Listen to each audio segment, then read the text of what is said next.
안녕하세요. JD 부자연구소의 소장 조던입니다. 오늘은 마음 편한 투자가 최고다 라는 주제로 말씀드리도록 하겠습니다. 2020년 10월 3일 화요일 시황입니다.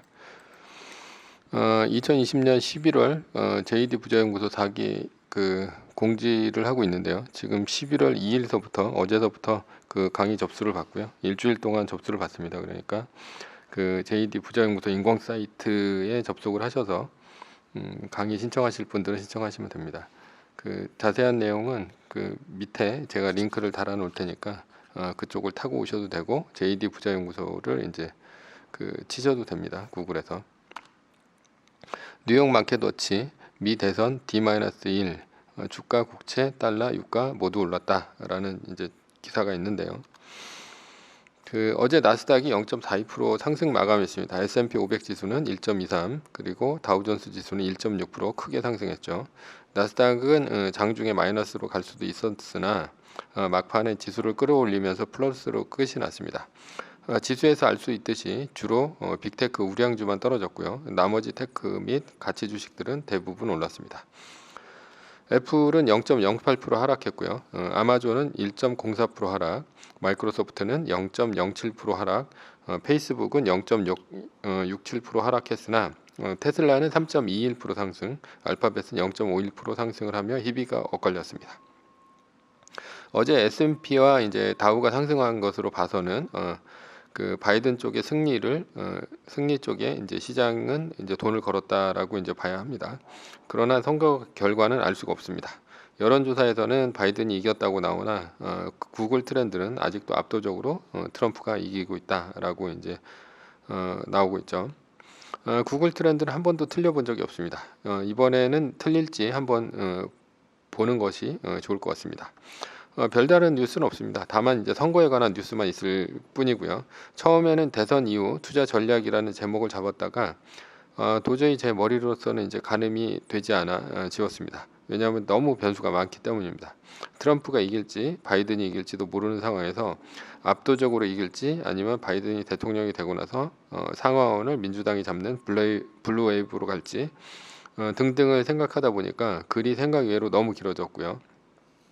거기에 대한 대책도 마땅치가 않기 때문에 모두 지웠습니다. 그래서 매뉴얼을 지키는 것이 낫지 않을까 이렇게 생각을 합니다.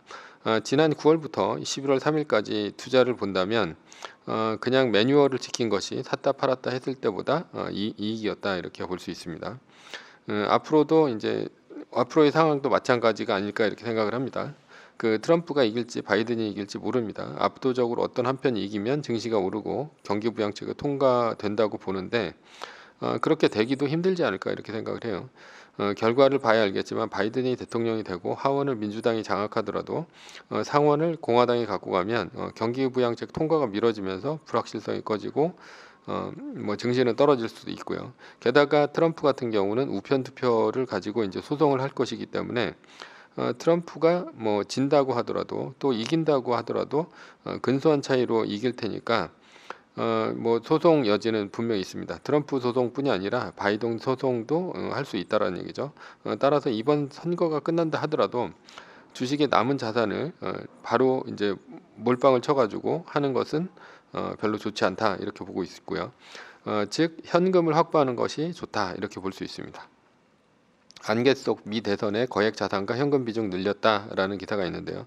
미국 대선을 앞두고 거액 자산가들이 투자 포트폴리오를 바꾼 것으로 나타났다. 대선 결과에 도널드 트럼프 대통령과 조 바이든 민주당 후보 모두 승복하지 않으면서 증시가 조정받을 가능성이 높다고 예상했기 때문이다. 1일 월스트리트 저널에 따르면 유럽 투자은행 UBS가 투자 자산 100만 달러, 11억 3,400만 원 이상의 한 개인 고객을 1000명 대상으로 설문조사한 63%가 미 대선을 앞두고 투자 포트폴리오를 조정했다라고 답했다라는 거죠. 한마디로 현금을 늘렸다는 얘기입니다. 이미 이제 거액의 자산가들도 현금 확보하고 향후 추이를 지켜보겠다고 했고요. 그러니까 매뉴얼을 지킨다면 말뚝박기를 제외한 자금들은 현금을 들고 있는 게 맞습니다. 그리고 마이너스 3%가 끝나는 11월 30일까지 관망하는 게 좋다고 이제 보입니다. 물론 11월 30일 전에 경기부양책이 통과되면 금을 사는 것이 맞으나 현재는 그렇게 일사천리로 통과될 것 같지는 않습니다. 따라서 대선 이후에도 매뉴얼을 지키면서 떨어지면 말뚝을 받고 오르면 지켜보는 것이 최선이 아닐까 이렇게 보입니다. 그러나 매뉴얼을 지켰을 때 11월 30일 전까지 증시가 폭등하는 상황이 온다면 매뉴얼을 지키는 입장에서 괴로울 수 있습니다. 그래서 만약 포모가 두렵다면 애플이 111달러보다 낮은 금액에 있을 때 몰빵을 치면 됩니다. 꼭 매뉴얼을 지킬 필요는 없습니다. 그러나 매뉴얼을 지키겠다고 생각한다면 오르는 증시에 올라타는 것보다는 오르더라도 자산을 해지하는 비용이라 생각하고 11월 30일까지 지켜보는 것이 맞다고 생각합니다. 9월 초에 증시가 부러지고 11월 3일까지 현재까지 복귀를 해본다면 지금까지 주식 투자를 하면서 가장 마음 편한 투자를 한 것이 아닌가 하는 생각이 듭니다. 새벽 4시 30분에 일어나서 장이 끝나기 전까지 상황을 지켜보고 애플이 생각한 비율 아래로 떨어지면 말뚝을 받고 오르면 수익이 났네 하면서 지켜보다 보니 한 달 반 동안 가장 마음 편하게 주식 투자를 했습니다. 지금까지. 그러나 가장 아쉬웠던 순간이 아이폰 12가 발표가 되면서 126달러까지 애플 주가가 오르면서 120달러 그러니까 마이너스 3% 떴을 때 애플을 팔았던 그 가격이죠. 그때가 넘었을 때 10% 추가 매수한 것이 좀 아쉬웠습니다. 이로 인해서 평단가가 높아지고 그 후 애플 주가가 꺾이면서 평단이 115달러까지 내려왔을 때 좀 더 이제 많은 돈을 벌 수 있었는데 뭐 이때 좀 아쉬웠던 순간이다. 그러니까 평단가가 좀 높아져서요. 따라서 이번 선거 이후에도 폭등을 한다 하더라도 말뚝 박은 것과 금을 해지용으로 산 것의 수익률만 보고 11월 30일까지 이제 가고자 합니다. 물론 반대 상황이 벌어지면 말뚝 받고 오를 때 수익률을 즐기면 됩니다. 결론입니다. 증시가 폭등해서 포모가 두려우면 지금이라도 애플 111달러가 되기 전에 전자산을 몰빵 치면 됩니다. 증시가 폭등해도 말뚝 박은 것과 금 투자 수익률이 올라가는 것을 보고 추가 매수하지 않는 것이 좋습니다. 증시가 폭락하면 떨어지면 세계 1등 주식의 말뚝을 박으면서 상황을 즐기면 됩니다. 이것이 이제 마음 편한 투자다 이렇게 볼 수 있습니다. 미세 조정입니다. 선거 후에 경기 부양책이 통과되면 금을 전액 매수하자라는 거고요. 뭐 이거는 이제 본인이 선택을 하면 됩니다. 전액 매수를 할지 아니면 일부만 매수를 할지 이런 것들은 이제 본인이 선택을 하세요. 매뉴얼입니다. 두 번째, 2020년 10월 28일에 마이너스 3%가 떴으니 한 달 플러스 1일인 2020년 11월 29일까지 마이너스 3%가 뜨지 않으면 주식을 사면 됩니다. 해지 전략으로 금이나 은, TLT, TIP 등 상황에 맞게 해지하면 됩니다. 8거래일 상승 후에도 마이너스 3% 위기는 끝났다고 보면 됩니다. 세 번째, 전제는 세계 1등 주식은 우상향한다 라는 거고요. 위의 상황은 매뉴얼일 뿐이고요. 따를 사람은 따르고 참고할 사람은 참고하면 됩니다.